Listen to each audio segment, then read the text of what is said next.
When I learned to read, I was slow, and I'm still slow. It takes me about 3 times as long to read the same passage as somebody else. But my comprehension by the time I was 12 was at a high school senior level.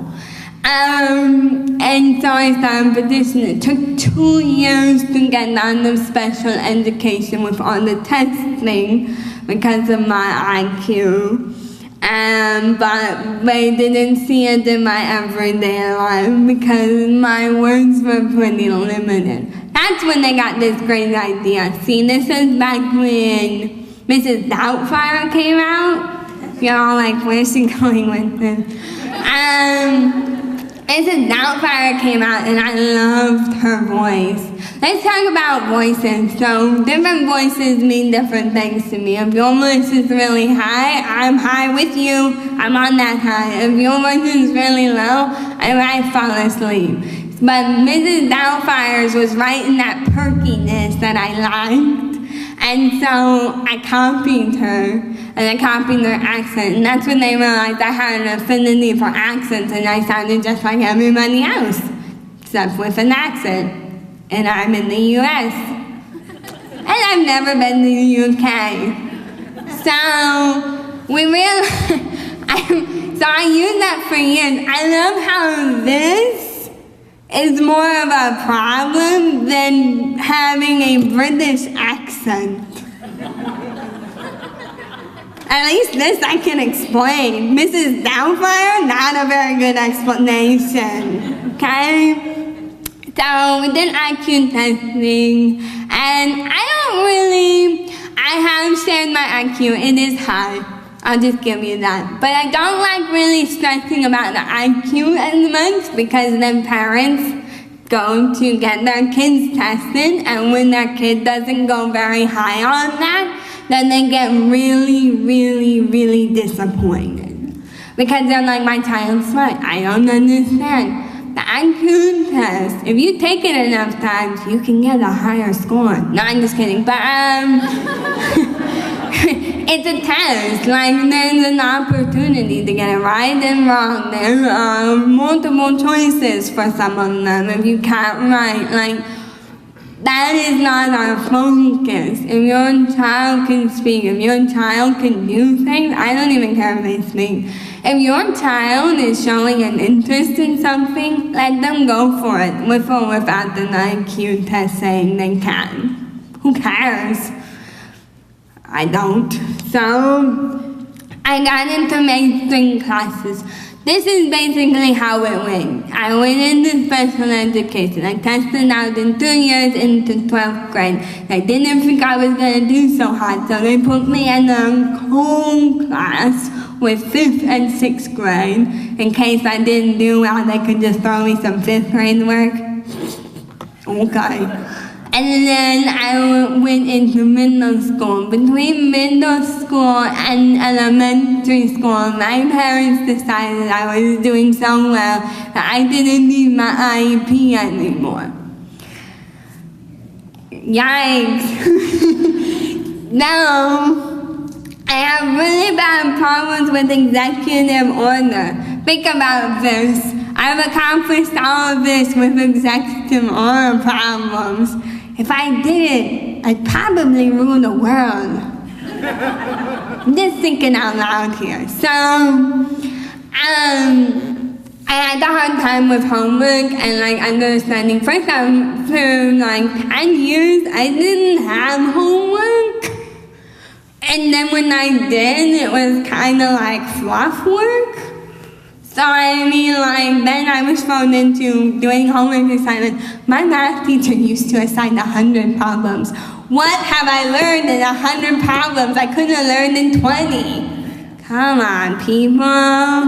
Now you're just making my hands sore. My math teacher actually thought I was really lazy. And I was in honors algebra 1. And so she was actually going to hold me back in middle school. and that would have been awkward. So I was able to get the homework done and go on to high school, but because she was bitter about that, she put me in all the lowest classes for high school. So for 4 years, I tested out of class after class at the beginning of each year. So I went from basic, college prep, honors, AP, IB, and then I took college classes starting my senior year.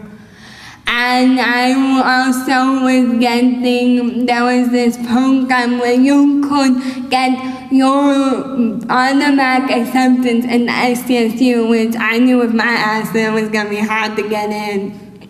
So I was like, anything to get in. So if you did all of this work, you for the medical and take all the medical classes, you got automatic acceptance. So I did that too. So I was really excited, and then we moved. We moved to San Diego, across the streets from Liberty Station. And so I slept over at my grandma's house. I do not live with my grandma. Let's just make that clear. So I could walk here in the morning. You guys are really quiet. Oh my God, I don't make a lot of eye contact, so I'm like, are they here? You can laugh. I'm really funny, and you can also ooh and ah at me because I'm also fabulous. So I mean, feel free. Thank you.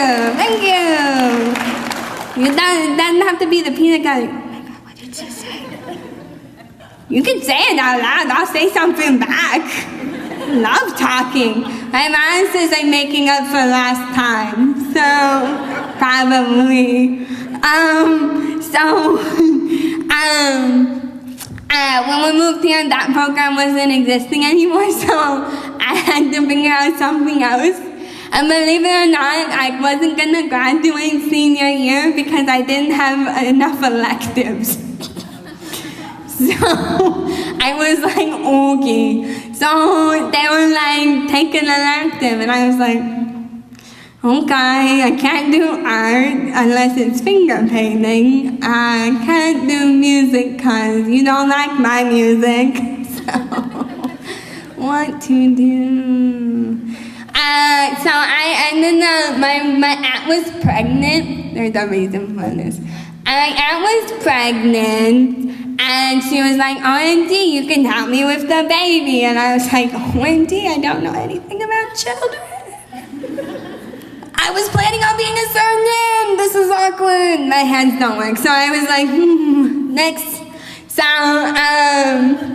I like being alone. So, the irony of the job I chose is unimaginable. So anyway, I got into child development class. It was an ROP, so it counted for 6 credits of college, because even when I'm doing something fun, it's a mission. So, to finish the program, you had to do 250 hours in a classroom of your choice. And I was like, none. So, but I noticed that everybody was signing up for like kindergarten, 1st grade. I was like, I have a little brother, and I can tell you he's not a treat. So, moving on up. So, and I noticed nobody was signing up for high school special education. And I was like, if anyone needs help, shouldn't it be them? So I was like, I'm gonna sign up. I haven't seen my own stomping ground in a while. Let's see what's up with this. I was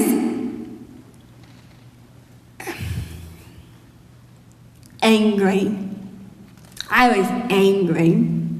I came into that classroom thinking the 90s was weird and maybe they've improved, and it hadn't. I hadn't been in special education at that point for years, and I hadn't seen special education because, as I found out from my peers' perspective, is that we're not around. We don't exist in schools. I didn't even know my high school had a special education classroom because it was in the very back, underneath the storage for the sports equipment in a basement. And they got to eat lunch there. They got to do classes there, and they only got to come out for PE for 2 hours, and then they were put back in.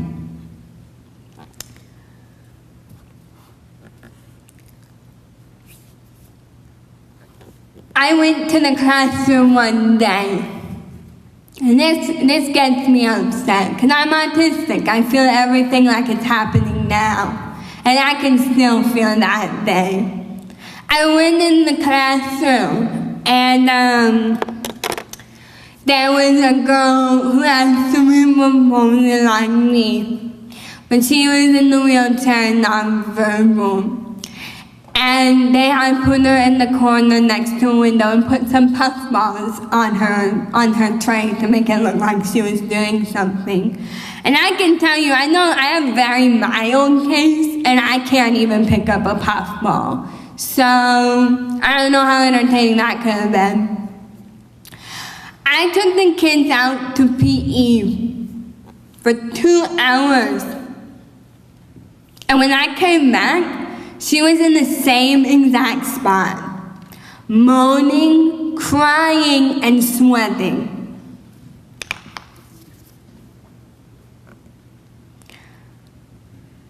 I don't know what I would do or what kind of person I would be if I saw that and didn't do something about it. So I did. That was the first time I called CPS over the years, and it's been a lot since then. I have called on multiple programs. I love going to schools where they say they're doing good things, and I see that they're using a used dog crate as a sensory room. Yeah, in San Diego, where we are supposed to be the leaders of autism. Autism doesn't belong in a dog crate. Dogs don't even really belong in dog crates. And I think the reason why it upset me so much is because I am human and I think about myself. And I think that could have been me. That could have been me. If I had learned to talk, if I had learned to read, that would have been me. And my life would be as bleak as hers. And I don't want that for anyone. I wouldn't wish that on anyone. I have a right to be here. I have the right to exist. And I have the right to be human and to be considered human and treated like a human. And if you can't do that, you don't deserve us, period. Because we change the world. We are in every degree. We are in every obstacle that you have ever faced. We are there with you. And we are working just as hard as you are. And we have rights. But thank you.